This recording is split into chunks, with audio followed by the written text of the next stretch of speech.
lari-lari di lorong depan unit menuju lift. Saat di dalam, dia bingung sendiri menatap tempat kartu ALSS yang ditempel, lalu beralih deretan angka lantai di bawahnya. Bego, maki Radit pada dirinya sendiri. Dia memukul keningnya sendiri. Dengan kesal dan terpaksa, Radit keluar dari lift itu. Bagaimana bisa dia lupa bahwa dia tidak punya akses untuk menuju lantai 19? Tepatnya, dia bahkan masuk daftar hitam dari pengelola untuk diberi akses ke lantai 19. Sial, Radit menendang angin. Dia mulai mondar-mandir. Kepalanya sedang berpikir keras, bagaimana dia bisa naik ke lantai atas dan menemui Kamala. Dia harus memohon ampun agar istrinya itu tidak melanjutkan perkara gugatan ini. Saat memperhatikan sekitar, seketika tatapan pria itu terhenti pada sebuah tulisan exit hijau di atas sebuah pintu. Senyum lebarnya terpasang. Radit memang tidak punya akses melalui lift, tapi dia bisa naik lewat tangga darurat. Hanya beda satu lantai, tidak berat. Radit kembali berlari memasuki tangga darurat. Bodohnya, dia tidak sadar umur dan cedera pinggang yang belum benar-benar pulih. Alhasil, baru beberapa anak tangga naik, Radit terhuyung. Aduh, rengek Radit. Satu tangan memegang pinggang, satunya lagi memegang besi tangga. Abis gini gue bakal halik ke gym biar nggak encok dan malu-maluin di depan Mala. Agak terlatih dan menahan sedikit nyeri pinggang. Radit berhasil sampai di lantai 19.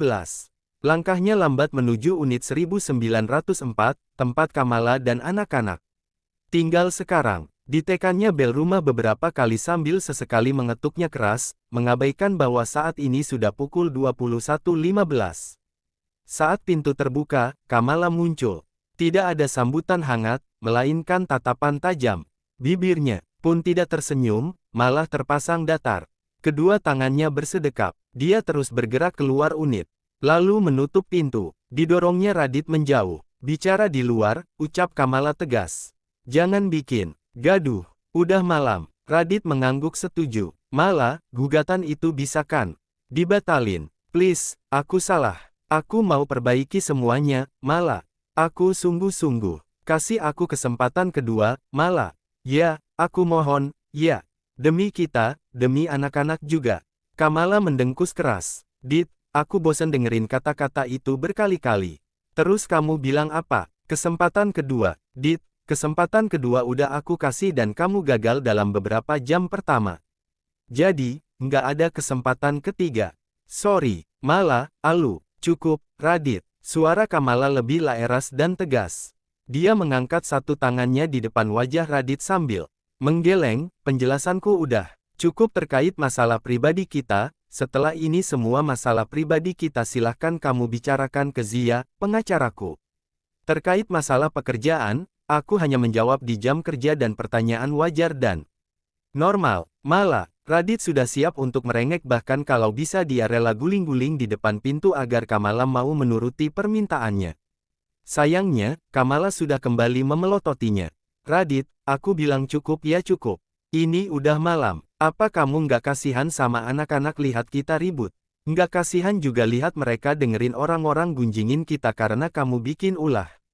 Pulang, Dit. Ancaman mengenai anak-anak ternyata cukup berhasil untuk Radit menahan diri. Dia mengangguk. Dengan patuh, dia berjalan mundur. Hanya saja, tatapannya tak pernah lepas tertuju lurus pada Kamala. Sambil terus berjalan menjauh, Radit berbicara lirih. Mala, panggilnya. Aku nggak akan pernah menyerah atas kamu. Aku bersumpah. Radit tak peduli apakah Kamala mendengar ataupun bisa membaca gerak bibirnya, tapi pria itu sudah berjanji. Dan ketika dia sudah berjanji, dia akan menepatinya bagaimanapun caranya. Bermenit-menit panjang, Radit hanya duduk, mematung di sofa ruang tamu apartemennya. Ruangan gelap gulita, satu-satunya cahaya hanyalah lampu balkon yang selalu menyala setiap malam dan lampu jalanan di luar sana. Sementara itu, perhatiannya tertuju pada buku keramat dalam genggamannya. Jari Radit mengusap permukaan kertas di sana. Sudut bibirnya menukik turun dengan mata sedikit berkaca-kaca. Aku, gagal ya, Mala.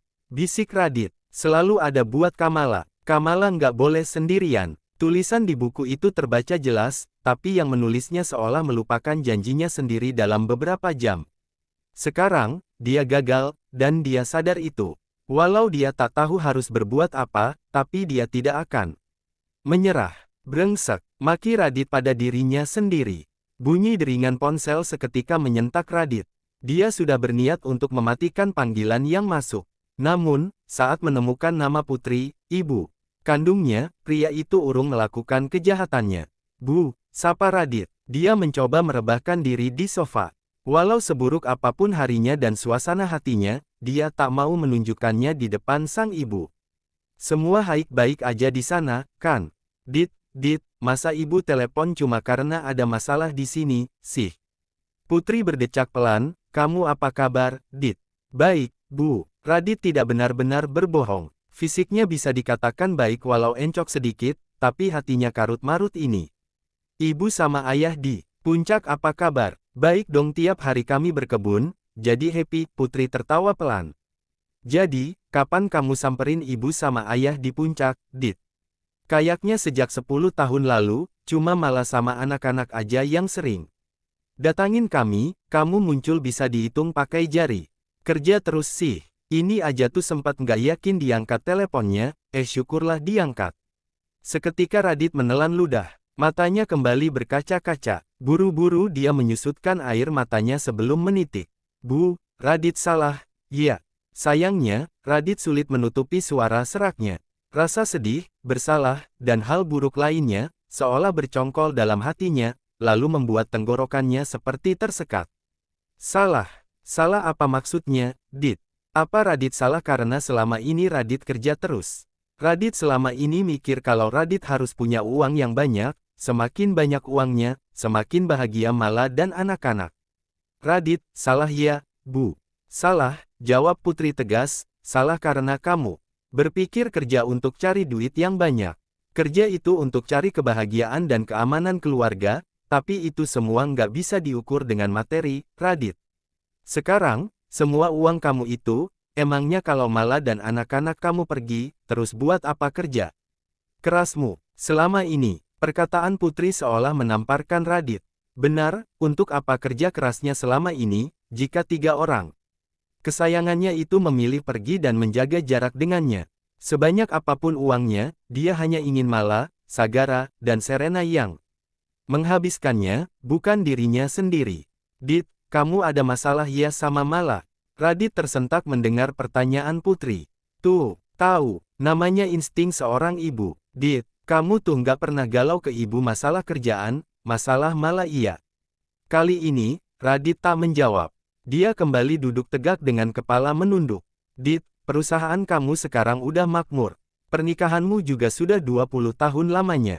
Anak-anak juga udah pada dewasa, udah kuliah.